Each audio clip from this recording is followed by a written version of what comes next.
Bagaimana pandangan Ustaz terhadap anak-anak atau yang sekolah di Timur Tengah? Wah, saya ini setelah tamat pulang ke tanah air membawa pemahaman yang kurang sesuai dengan kultur, karakter, dasar keindonesiaan, merasa ibadahnya paling benar. Nyindir saya ini.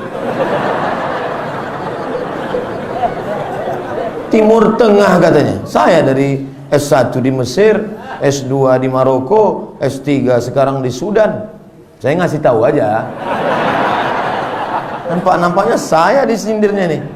Kemudian mudah pula memponis ibadah orang lain bid'ah, dan tak ada contoh langsung dari Nabi.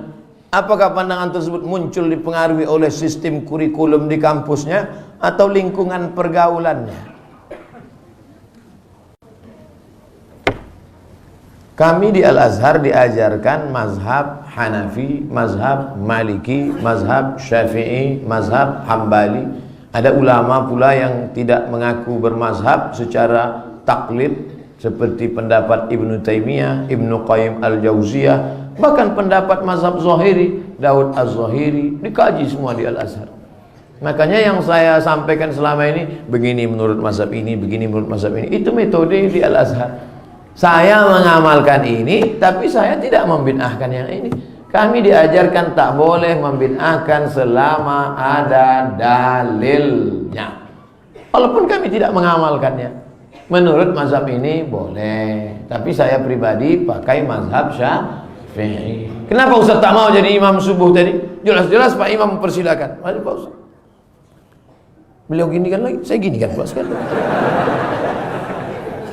Saya sekolah di Maroko, mazhabnya Maliki. Mazhab Maliki tangannya lepas ke bawah, Allahu Akbar, tidak pakai bismillah. Allahu Akbar, Alhamdulillahi Rabbil Alamin, Ar-Rahmanir Rahim, Maliki Yaumiddin. Mimnya pendek, tak panjang, karena qiraatnya Warsh.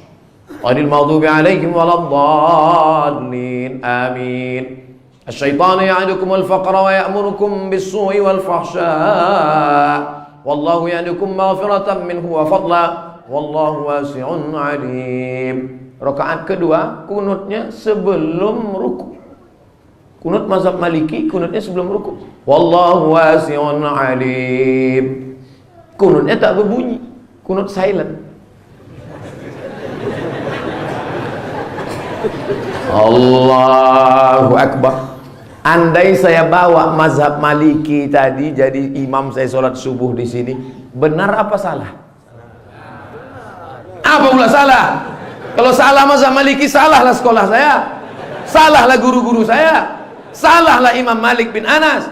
Kalau saya bawa tadi sholat mazhab Maliki, salahkah sholat saya? Tidak salah, tapi adab dakwah saya salah karena membawa mazhab lain ke tengah masyarakat bermazhab Syafi'i.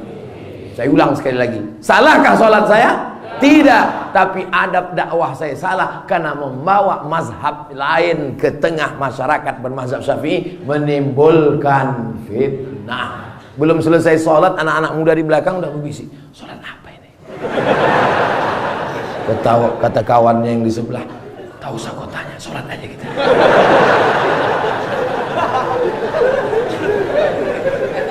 Gak boleh ngomong, gak boleh ngomong sedang sholat. Sedang sholat nih.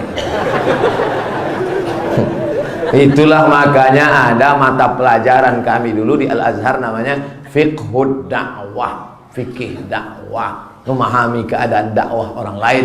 Jangan kita pulang bukan menyelesaikan masalah, menimbulkan masalah. Akhirnya balik kita ke kampung, semua di kampung tuh masuk neraka. Akhirnya surga yang dibuat Allah begitu luas, seluas langit dan bumi, isinya cuma 3 aja dia. Ustadz tuh bininya sama mertuanya. Yang lain bapaknya pun masuk neraka, emaknya pun masuk neraka. Emak baca Yasin masuk neraka, bapak tahlil masuk neraka. Kata bapaknya, kata emaknya, rasa-rasa nyesal aku mengandung kau dulu.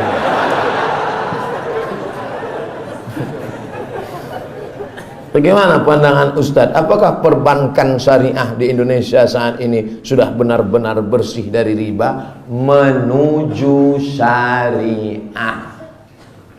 Menuju syariah. Ustadz mau ke Batam, ya. Sudah di mana nih? Insya Allah di Batam. Insya Allah sampai Batam.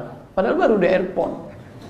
Tapi yang penting sudah berjalan. Apakah kalau kita mati nanti ini selesai syariah ini selesai komplit 100%? Gimana mau selesai kalau kita tidak membantu mensupport ini? Oleh sebab itu maka kita menabung, berinvestasi, pinjam meminjam, mudharabah, murabahah di perbankan syariah. Khususnya kita di Riau Kepri, tentu bank kita duluan, Bank Riau Kepri Syariah. Menenangkan.